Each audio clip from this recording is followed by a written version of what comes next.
Okay, so you're with Mariposa from Indigenous Peoples Media Project Report Magazine, and I'm here with Angel at the CLIP conference at Hampshire College. And Angel, could you please introduce yourself? Good afternoon, buenas tardes. My name is Ángel Constantino Fabin Vera, and you can also call me Angel because I also grew up with that.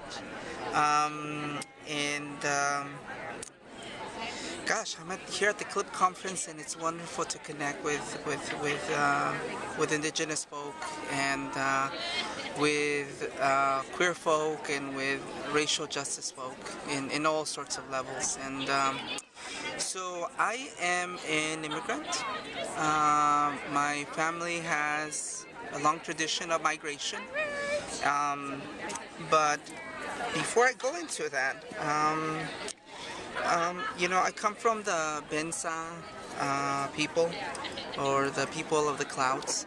Our origin story is that we came from the clouds, and thus we are in direct contact with what some people call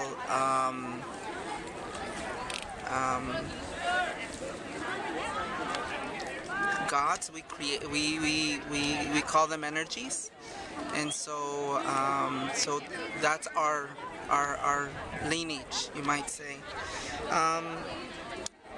We come from Yalala, specifically in Oaxaca, in Mexico. The Aztecs, or the Mexicas, called us or named us Zapotecs because of the zapote tree that it grows in our area. But if you ask us, we were called Bensa. Let's see. In my parents' native tongue, I would be known as a Muxe, un hombre mujer, a man woman, and that holds very specific roles and responsibilities to our people and to our community. My role in our tradition is passed from generation to generation, and it has been passed down to me by the women in my family, specifically my mother and the women in her family, as a healer, as a curandera, as a curandero.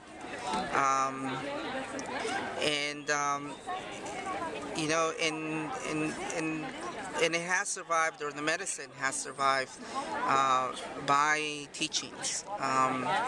Right now I am in that lifelong journey of continuing to learn the traditional ways of healing.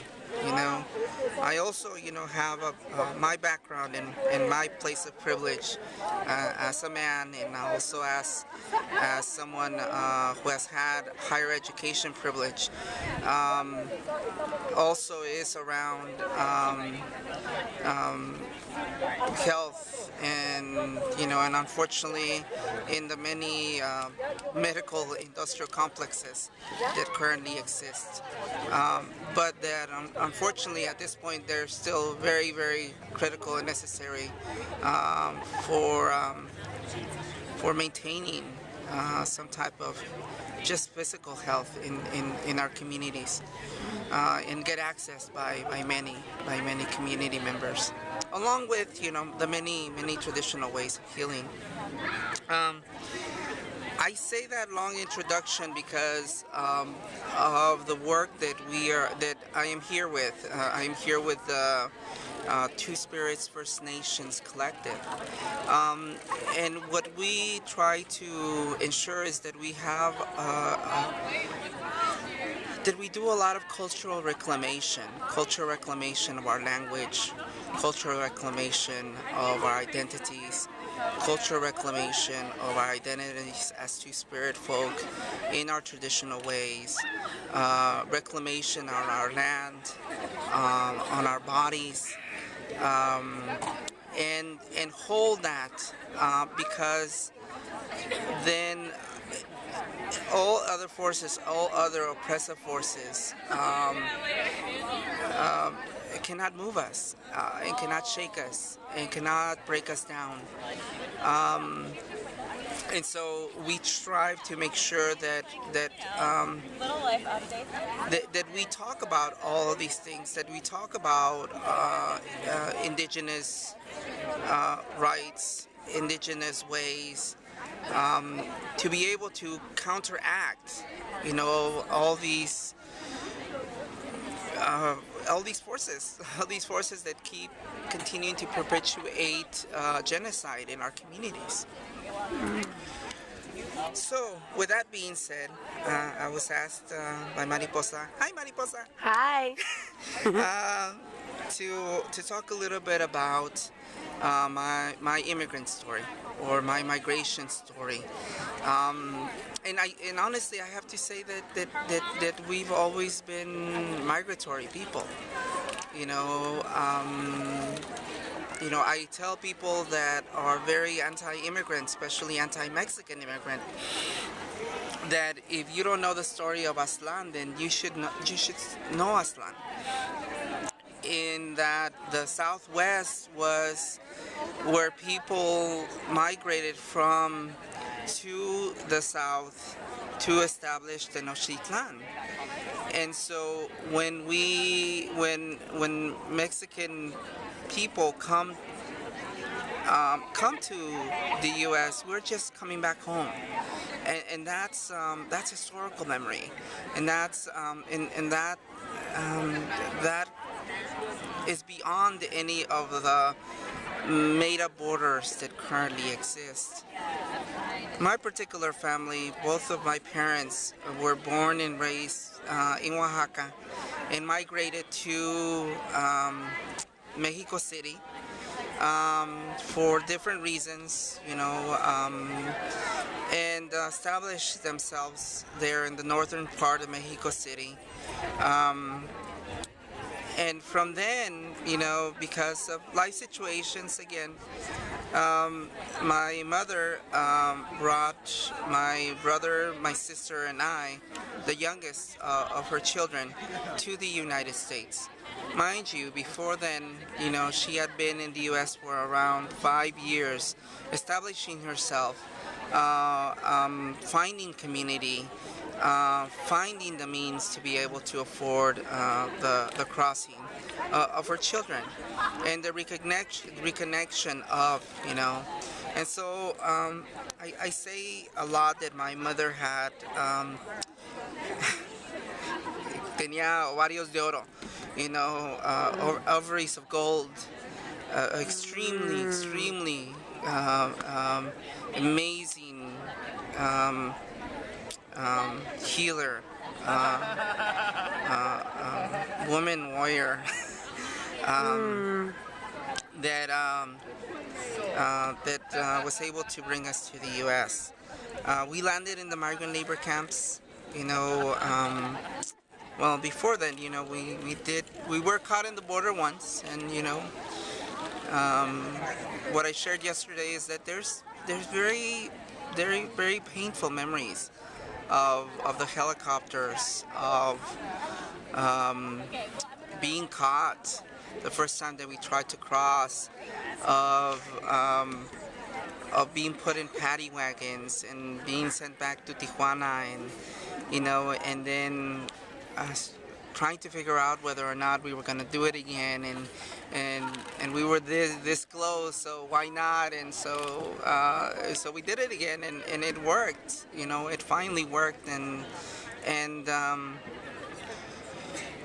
but how criminalized the system is. Not only there, but also when we were in the migrant labor camps. I remember the immigration raids, that forced people to hide for their lives, just wanting to, not knowing if they were going to get caught, if they were going to get found. There were many stories of family separations. There were many stories of children being being muffled to death. There are many stories of just, women being raped by immigration officers. It's and there was no one. You couldn't call the police. You couldn't, tell the boss about it. You couldn't, you just had the few members. If you had family, you were very lucky. But if you had community, you built community. I think that specifically around immigration is important to to know that oppressors will use divide and conquer very readily, and will try to pit communities against each other, and communities that have historical memory and blood ties. You know, um, why is it that the First Nation Two Spirit Collective, um, is taking stands, against immigration, against what's happening in Arizona, what's happening in Atlanta, is because we know that that's not the indigenous way. That those borders were made. That we hold ownership and right to land. And in saying that, then we can counteract any form of anti-immigrant anything, because we also talk about the Euro immigrant. It's the Euro immigrant that really has done a lot of harmful things. But anyways, I think just to end, because I have to connect with someone now, is that